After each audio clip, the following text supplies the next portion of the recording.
श्री विठ्ठल रखुमाई पांडुरंग हरी श्री स्वामी समर्थ। आषाढ महिन्यातील शुक्ल पक्षातील एकादशीला आषाढी एकादशी, देवशयनी एकादशी किंवा महा एकादशी असे म्हटले जाते। हिंदू धर्मातील ही अत्यंत पवित्र आणि महत्त्वाची एकादशी मानली जाते। महाराष्ट्रातील प्रत्येक विठ्ठल भक्त या दिवसाची वर्षभर आतुरतेने वाट पाहत असतो। लाखो वारकरी अनेक दिवस पायी चालत पंढरपूरला जातात।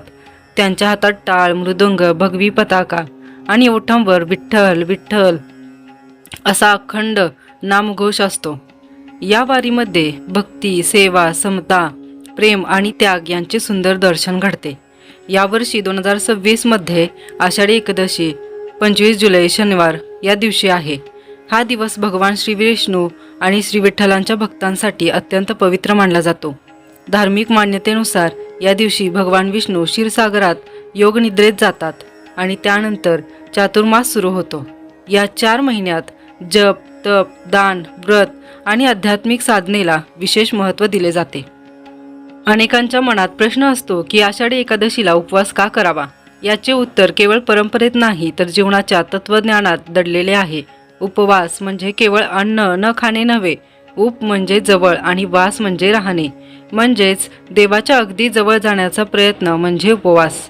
या दिवशी शरीराला विश्रांती देण्याबरोबरच मनालाही शुद्ध करण्याचा प्रयत्न केला जातो।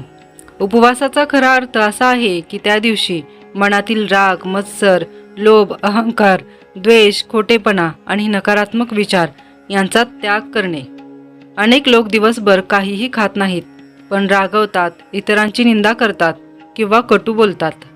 असा उपवास अपूर्ण आहे। दुसरीकडे एखादी व्यक्ती प्रकृतीमुळे उपवास करू शकत नसली तरी दिवसभर देवाचे नामस्मरण करते, चांगले विचार ठेवते, कोणाला मदत करते आणि मन शांत ठेवते, तर तिचा उपवास अधिक अर्थपूर्ण ठरतो। आषाढी एकादशी आपल्याला संयम शिकवते। आजच्या धावपळीच्या जीवनात आपण सतत काही ना काही मिळवण्याच्या मागे धावत असतो। या एकादशीच्या निमित्ताने थोडा वेळ स्वतःसाठी काढावा, आत्मपरीक्षण करावे आणि स्वतःला विचारावे, मी योग्य मार्गावर चालतो आहे का? माझ्या वागण्यामुळे कोणाचे मन दुखावत तर नाही ना? मी माझ्या कुटुंबासाठी, समाजासाठी आणि ईश्वरासाठी काय करत आहे? वारकरी संप्रदायाचा सर्वात मोठा संदेश म्हणजे समता। वारीमध्ये श्रीमंत आणि गरीब, शेतकरी आणि अधिकारी, स्त्री आणि पुरुष, लहान आणि मोठं सर्वजण एकाच रांगेत चालतात। कोणाचाही मोठेपणा नसतो, सर्वजण स्वतःला विठ्ठलाचा दास मानतात। आजच्या समाजात ही शिकवण अत्यंत महत्त्वाची आहे। संत ज्ञानेश्वर महाराज, संत तुकाराम महाराज, संत नामदेव, संत एकनाथ आणि इतर संतांनी आपल्याला सांगितले की देव मिळवण्यासाठी मोठमोठे यज्ञ करण्याची गरज नाही। मनात श्रद्धा, ओठांवर नाम आणि हातात सत्कर्म असले की देव स्वतः तुमच्या जीवनात येतात। आषाढी एकादशीच्या दिवशी शक्य असल्यास सकाळी लवकर उठून स्नान करावे, घरातील देवघर स्वच्छ करावे, श्री विठ्ठल आणि रखुमाईची पूजा करावी, तुळशीला पाणी अर्पण करावे, ओम नमो भगवते वासुदेवाय, श्री विठ्ठलाय नमः किंवा पांडुरंग हरी या मंत्राचा जप करावा। भगवद्गीता, हरिपाठ, विष्णू सहस्रनाम किंवा संतांचे अभंग वाचावेत। दिवसभर शक्य असल्यास नामस्मरण करावे। उपवास करताना आपल्या प्रकृतीचीही काळजी घेणे आवश्यक आहे। ज्येष्ठ नागरिक, गर्भवती महिला, लहान मुले किंवा आजारी व्यक्तींनी डॉक्टरांच्या सल्ल्यानुसार उपवास करावा। देवाला आपला त्रास नको असतो, त्याला श्रद्धा प्रिय असते। या दिवशी दानधर्मालाही विशेष महत्त्व आहे। गरिबांना अन्नदान करणे, गरजूंना कपडे देणे, पक्ष्यांना पाणी ठेवणे, जनावरांना चारा देणे किंवा एखाद्या गरजू विद्यार्थ्याला मदत करणे ही सर्व विठ्ठल भक्तीचीच रूपे आहेत। आषाढी एकादशी आपल्याला आणखी एक सुंदर संदेश देते। जीवन ही सुद्धा एक वारी आहे। जन्मापासून मृत्यूपर्यंतचा हा प्रवास अनेक सुखदुःखांनी भरलेला असतो।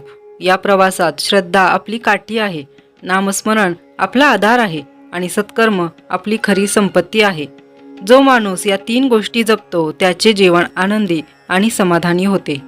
आपण अनेकदा देवाकडे फक्त काहीतरी मागण्यासाठी जातो, पण आषाढी एकादशी शिकवते की देवाकडे मागण्यापेक्षा त्याचे आभार मानायला शिका, कारण आपल्याकडे जे आहे तेही अनेकांच्या नशिबात नसते।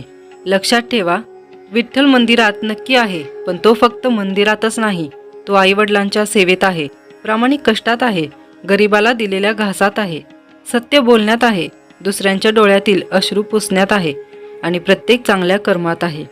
या आषाढी एकादशीला आपण असा संकल्प करूया की कोणाचाही द्वेष करणार नाही. मी माझ्या आईवडिलांचा आदर करेन. मी रोज काही मिनिटे देवाचे नामस्मरण करेन. मी प्रामाणिकपणे माझे काम करेन. मी गरजूंना मदत करण्याचा प्रयत्न करेन. मी रागापेक्षा प्रेम, अहंकारापेक्षा नम्रता आणि स्वार्थापेक्षा सेवेला महत्त्व देईन. जर प्रत्येकाने हा एकच संकल्प केला तर प्रत्येक घरात विठ्ठलाचा वास होईल. कारण विठ्ठलाला मोठे महाल नकोत, त्याला निर्मळ मन हवे आहे. त्याला सोन्याचे दागिने नकोत, त्याला प्रेमाने घेतलेले नाव प्रिय आहे. त्याला मोठे नैवेद्य नकोत, त्याला निष्काम सेवा प्रिय आहे. आषाढी एकादशी ही केवळ उपवासाची परंपरा नाही, तर आत्मशुद्धीची संधी आहे. हा दिवस आपल्याला स्वतःमध्ये बदल घडवण्याची प्रेरणा देतो. आपण जर या दिवसापासून एक तरी चांगली सवय लावली, रोज 5 मिनिटे नामस्मरण, एक चांगले कर्म, एक प्रेमळ शब्द, तर तीच आषाढी एकादशीची खरी पूजा ठरेल. शेवटी एकच संदेश, वारी पंढरपूरपर्यंत जाते, पण भक्ती हृदयापर्यंत पोहोचली पाहिजे. उपवास पोटाचा असतो, पण त्याहून महत्त्वाचा उपवास मनातील वाईट विचारांचा असतो. विठ्ठलाचे दर्शन डोळ्यांनी होते, पण विठ्ठलाची अनुभूती प्रेम, सेवा आणि श्रद्धेनेच मिळते. या दिवशी आषाढी एकादशीच्या निमित्ताने भगवान श्री विठ्ठल आपल्या सर्वांना उत्तम आरोग्य, सुख, शांती, सद्बुद्धी, भक्ती आणि समाधान लाभो, हीच ईश्वरचरणी प्रार्थना. कमेंटमध्ये श्री स्वामी समर्थ आणि ओम नमो भगवते वासुदेवाय लिहायला विसरू नका.